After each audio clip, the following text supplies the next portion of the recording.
When we first landed in Samoa, it was probably 4:30, 5 o'clock a.m. in the morning, and I always remember my dad telling me that it's super hot over there, and like I figured it was hot because it's an island, coming from the islands, because that's where my dad was originally from.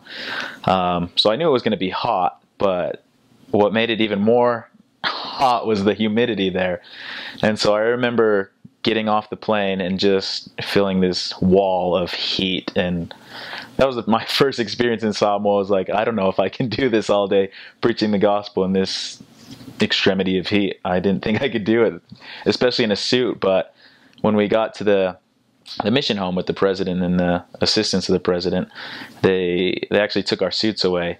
So and locked them up in a closet for those 2 years. So after that, but I still remember that heat shock was the first thing on my impression in Samoa. The thing about Samoa is that the people are so welcoming. They are always happy all the time. I mean, they have a different character about them. They're always more than willing to invite others into their home. They have that sense of attitude where what's mine is yours, and that's a thing that I didn't notice very often. Like I knew coming from, because my dad is Samoan, just growing up, I kind of gained a basic knowledge of the culture that they're willing to do anything for you, and family's family. But seeing how random people I'd never met in my life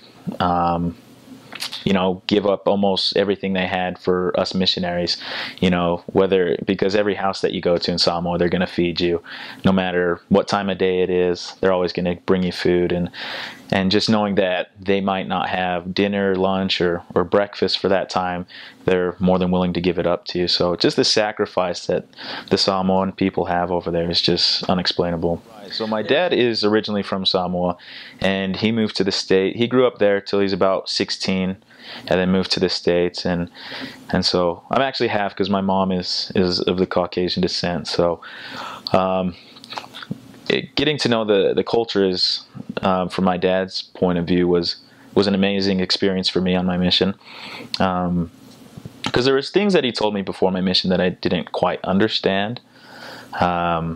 Like the culture, the respectful terms that they would use over there. I didn't really understand those until I actually went over there and saw those happen for myself. So yeah, he was born and raised there, and then I still have a family over there right now, which was crazy, because I was taught, or in my patriarchal blessing says, that I was going to be doing family history work on my mission. So when I realized that I was going to Samoa, I kind of figured, yep, I better get started on that. So